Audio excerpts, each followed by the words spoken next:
Okay, you guys, I'm not gonna lie, I feel like a little bit of a poser wearing this hat. I don't normally watch football, but if you watch this channel, you know I'm originally from Buffalo, New York.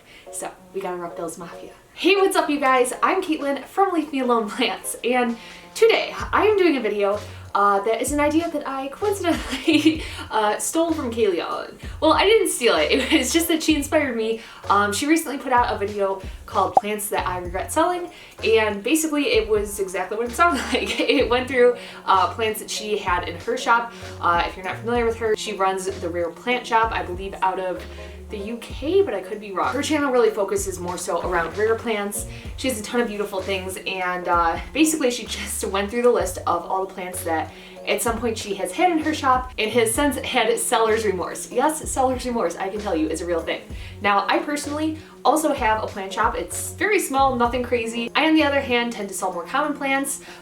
With that said, I still, every now and then, have regrets about plants that I have sold. So since I enjoyed her video, I thought it would be fun for me to do one of my own, kind of just sit here and wallow in my own pity about the plants that I miss so dearly. So with that said, if you're interested in getting my take on it, then keep on watching and we're gonna get into it right now.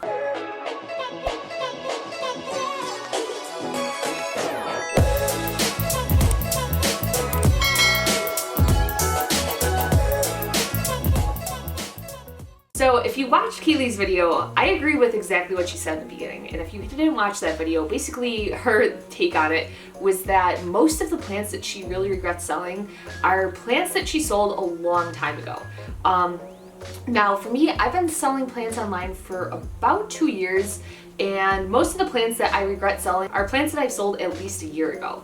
I think the reason because of this was because at the time I was so new to selling plants that every plant that I was, either popping or regrowing or getting in as inventory, it felt so special to me, and it was kind of difficult to actually, put it up for sale. However, as time has gone on, not that I don't still love these plants that I sell, it's just, I've become more accustomed to it, and I think I've grown less of an emotional attachment to these items. When I first started selling, I was primarily selling on Facebook doing purges, and I remember I used to give all the plants names, and I literally had to stop because it was heartbreaking. I literally thought of them as like children that I was selling off to people. So yeah, that's kind of why I think most of the plants in this video, again, are from at least a year ago that I sold. So with that said, I guess let's get into it. Okay, so the first guy on this list, coincidentally, I still own one of these, but it's just not the same, and that is a blue monster cactus. Now, I recently did a care video on this guy. You've seen the one that I own now. It's kind of got like these really large lobes. It's much lumpier. How exciting, my card just died. Okay, we're back. So, not sure where I left off, but basically, the one that I had ended up selling of these, it was the first one I got into my shop, and the formation on it, as you can see, it was so just symmetrical and like small and tiny, these tiny little bumps on it. And to this day, I have never found one that looks like this again. Now, this was the first time I was actually introduced to these plants, and in my mind, I just thought, I loved it when I got it, but I just thought to myself, oh, if I decide that I want to keep one of these, I can always keep one, and, they're always available to me. Well, that ended up, I guess somewhat being the case. I still am able to get these plants, however, I was never able to find one like this. So again, I do have one of these blue monsters. It's just not the same. So, maybe one day I will find one that looks like this one again, but until then, I'm a little heartbroken over it. And I forgot to mention this in the beginning of the video. I know some of you have bought plants from me in the past. If you're watching and you own one of these plants, I have no hard feelings for you. I hope that you love the plant. I hope you enjoy the plant. They're just so gorgeous. So, I can't help but be a little bit sad that they're not in my collection now. This next plant, actually, it's so funny that I'm filming this right now, and it's such a coincidence. The next plant on the list is the hurricane cactus. Now, again, I did a care video on this one. I loved this plant. It was a really hard decision to sell it. At the time, I did not have my growing areas like I do now. I had very, very limited capacity to keep plants in my home. Since then, that has changed. I have way more space now, but because of that, I did need to really downsize my collection, and I had to get rid of some stuff. So this unfortunately was one of the ones that got the kick. Now, the girl who bought this from me, she purchased it from me on Etsy, and coincidentally she placed another order with me this week. So I saw who it was and I actually reached out to her and I was like, oh my god, how is the cactus doing? Do you still have it? Do you still love it? She said that it's doing great, so that warms my heart. She said that she was really happy that I ended up selling it to her. I explained the whole situation. So funny enough, I actually ended up buying another one of these this week because I did just miss it that much. So it's currently coming in the mail. It should be here in about a week or so. So really super excited to have that one come back in and have this guy be back in my collection. Obviously it's not the exact same one, but yeah, so funny story with that one. And if you are the proud owner of the Hurricane Cactus over here, again, thank you so much for shopping with me and I hope that you are enjoying it still. This next one on the list, funny enough, when I sold it, I didn't have any sad feelings about it. Really didn't think twice about it. And typically this isn't the type of plant that I think I would really like, but I don't know, it just, I have a file storage on my computer. I use Adobe Lightroom and I have all the backlogs of all the plants I've ever sold on there. And every time that I scroll through those files, I always get hung up on this picture and I don't know, I just think it's so cool. And that is this Variegated Aloe. As you can see, it is just like stacked layers upon layers upon layers. It has this beautiful golden variegation and yeah, it's just, it's another one of those plants. I had it and I've just never seen one like it again. So typically I'm not somebody who's like crazy over aloes, but it's just unique. It's kind of beautiful in its own weird little Dr. Seuss-ish way. And yeah, every time I scroll through it, I am just a little remorseful that I no longer have that one. So yeah, that's plant number 3. This next one I ended up selling for a reason that I ended up selling quite a few plants actually, and that is because I originally brought it into my collection for me to keep personally, and slowly I realized that even though I could keep up with it, it just didn't necessarily, its needs and requirements, it didn't necessarily fit my lifestyle, and that is this Bloodleaf plant. Now, I'm sure you're going to be able to see why I do miss this plant. It has this beautiful fuchsia pink color, really gorgeous plant.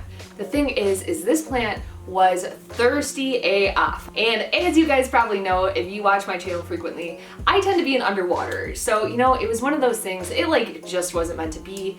And yeah, this does happen to me sometimes. Sometimes I'll be out at a store, I see a plant, it's so gorgeous, and I don't know about the care requirements, I just buy it, and then, you know, over time I realize that I'm probably not the person who can give it the best care, so if it is still in a healthy state when I'm realizing this, I tend to sell them off to other people so that, you know, especially if it is a beautiful plant like this one, other people can enjoy it and love it and not just have it die. So yeah, that was kind of the scenario with this one. I guess, you know, if I were to see another one, would I buy it again? Probably not. I guess I just wish I would have put a little more time and effort into trying to get a routine down with it before getting rid of it, because again, I mean, as you guys can see, this is a gorgeous plant. So yeah, but you know, as they say, I guess it was better to love and to have lost than never to have loved it all. So yeah, this next plant up, coincidentally, I do have a tiny version of it currently.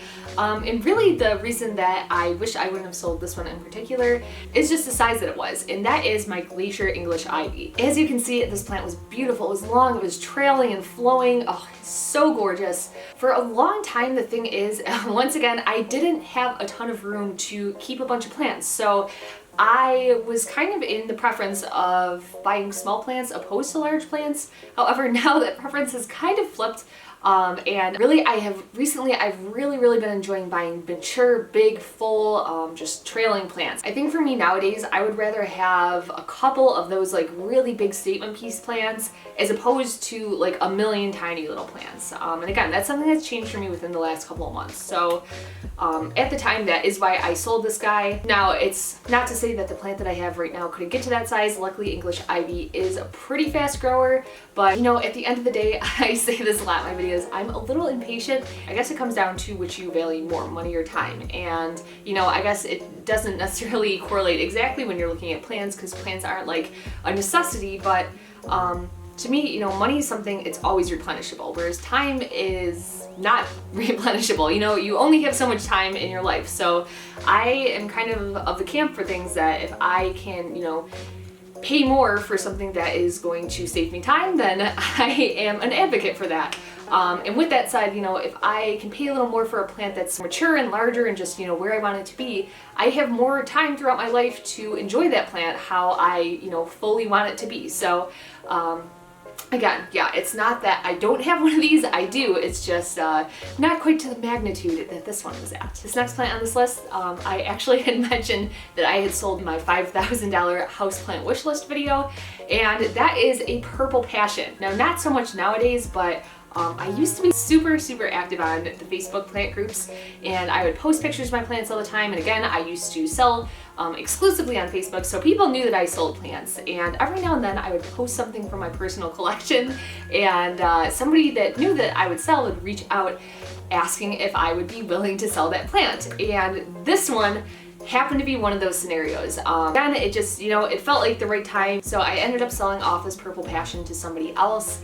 And ever since then, I have been on the hunt for these. I bought 3 of them since this one that I've sold, and every single time that I bought it, I've kind of bought them in like a sickly state because they're usually the only one in the store, and 3 out of 3 of them have died within like days after me bringing them home. Yeah, it's again, you know, not that I'm not capable of buying this plant. I could absolutely go on you know, Facebook or Etsy and buy one. It's just the one that I had was so particularly healthy and so particularly vibrant. Something you'll notice is once these plants do get more mature, they do tend to get very leggy and lose a lot of that vibrancy. So yeah, I've just never really found one quite as gorgeous as the original one that I had. So again, if you own this plant now, I truly hope that you're enjoying it. It was gorgeous. But yeah, I hope one day eventually I will find the perfect one of these again for me. And our final plant on this list, it is another one that you guys may have seen on the channel before. I have done care videos for it, and it was one of the rarest plants that I have ever purchased. And that is my variegated bird nest fern. Now, I had this plant for a couple months, and very similar to the story with the purple passion, I had kind of been, you know, posting multiple pictures of it throughout the time that I had it on Facebook. And as you guys know, I always talk about this, in my house I have very low humidity. Now, at the time when I first purchased it, this plant lived next to the humidifier that I have here in Arizona. Additionally, our water is very hard, so when I run my humidifier, if I don't fill it up with like distilled water, it basically sprays a layer of calcium all over all of my furniture, which is so annoying. So for that reason, maybe about a year ago, I decided I was going to stop running my humidifier. And with that said, I basically had to decide if I was going to get rid of the plants that I had that required a higher humidity, or if I was going to just let them kind of suffer through without that higher humidity. And ultimately for this plant, it's such a gorgeous plant. It's so beautiful. And I just hated the thought of letting it slowly die in my house. It does require a little bit of a higher humidity, so somebody had actually approached me on Facebook about it. They knew that I had the plant, and they asked if I would be willing to sell it. And yeah, again, you know, it was kind of just the right place, right time, so I did end up selling this plant. Now again, looking at this plant, it's so beautiful. Its little fronds look like bird feathers. And it was the first rare plant that I had ever purchased, so it did break my heart a little bit to sell it, but ultimately I do think it was the right move. I don't think that I would probably ever buy one again, at least not in my current situation. Maybe if I lived somewhere where the humidity was able to be higher, but yeah, that is that's why I ended up selling that one, and although I do regret it, it was ultimately probably the right decision. So with that said, that is my list of houseplants that I have once loved and have once sold, and they are now on and gone to new and quite possibly better houses. So I hope you enjoyed today's video. I know it was a little different, but if you did enjoy it, hit that like button, and if you are new here, please hit that subscribe button for more videos like this in the future. Thank you guys so much for sticking around until the end, and I hope to see you in the next video.